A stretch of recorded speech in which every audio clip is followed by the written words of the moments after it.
Hello everyone, welcome to my YouTube channel garden mates. और आज की वीडियो अगर आपको पसंद आए तो आप मेरे चैनल को लाइक, शेयर और सब्सक्राइब करना ना भूलें। Thank you.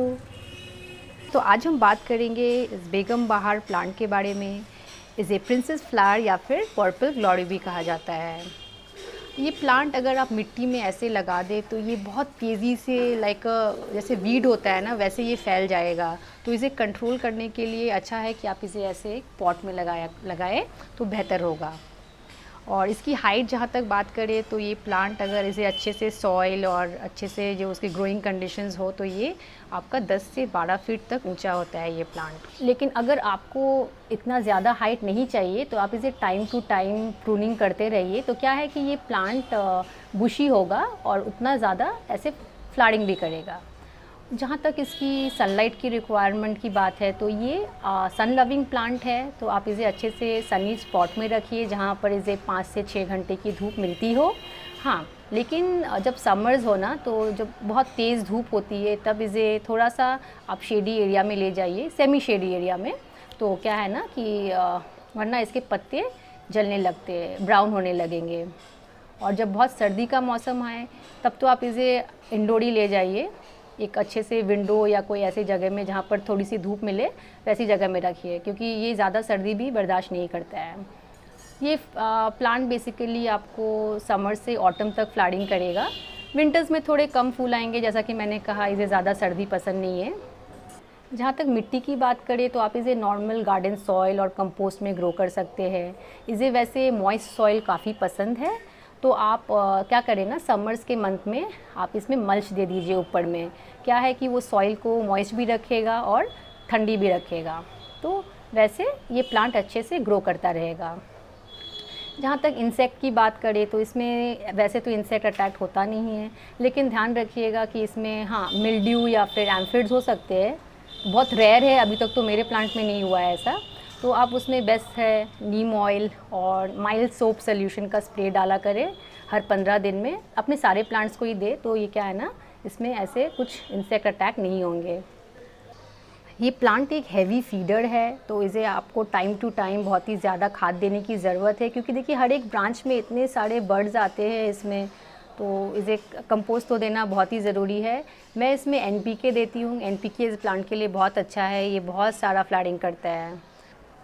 और ज़्यादा फ्लावरिंग करने के लिए सबसे बेस्ट मेथड ये है कि देखिए, जब भी आप देखते हैं ना एक फ्लावर ऑलरेडी ब्लूम हो चुका है, तो उस वक्त आप क्या कीजिए ना, जहाँ वो देखिए जैसे कि ये जब एक बार फ्लावरिंग आ चुके ना, तो सबसे बेस्ट तरीका है आप उस जगह को उसको ऐसे निकाल के फेंक दीजिए। आप सीड बनने मत दीजिए, सीड बनने से क्या है ना, तो फिर फ्लावरिंग कम आएंगे। तो देखिए इस ऐसे आप इसे निकाल दिया कीजिए, तो इसमें क्या है ना, यहाँ से फिर नए फ्लावर आएंगे। तो ये प्लांट आपका सीड से और कटिंग से दोनों से ही ग्रो होते हैं बड़ी आसानी से।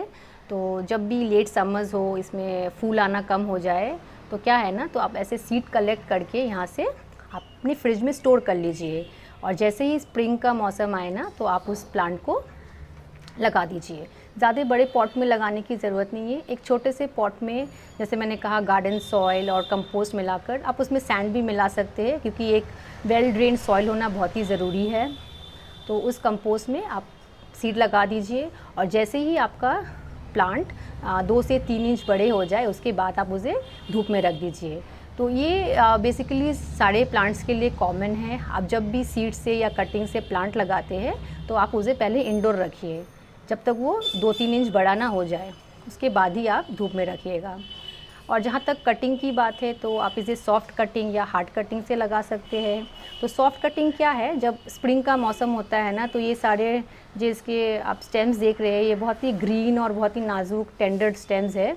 तो उसको आप कटिंग करके रूट हार्मोन देकर मिट्टी में लगा दीजिए डायरेक्ट। और जब विंटर का मौसम होता है तो इसमें जब ये स्टेम्स हार्ड हो जाते हैं, ब्राउन हो जाते हैं, तब भी आप कटिंग करके लगा सकते हैं। बस आप एक नोट देखिएगा, नोट के नीचे बस 45 डिग्री एंगल में काट लीजिए, वैसे ही रूट हार्मोन में लगाकर आप इसे मिट्टी में लगा दीजिए। और जब भी एक ऐसा एक ब्रांच जब बहुत सारे फूल दे दे ऑलरेडी, तो उसको आप 1 इंच 1 इंच देखकर काट दीजिए वहाँ से, क्योंकि वो एक बार जो ब्रांच में फूल आ चुके हैं दोबारा फूल नहीं आएंगे। तो बेहतर यही आप काट दीजिए, तो वहाँ से नए ब्रांचेज़ आएंगे और जितने ब्रांचेज़ होंगे आपके उतने सारे नए नए फूल भी आएंगे। तो बस यही था इस बेगम बहार या फिर प्रिंसेस फ्लावर के बारे में। अगर आपको और भी कोई जानकारी चाहिए इस प्लांट के रिलेटेड तो आप मेरे कमेंट सेक्शन में लिखिएगा, मैं आपको ज़रूर रिप्लाई करूँगी। Till then, take care and have a nice day.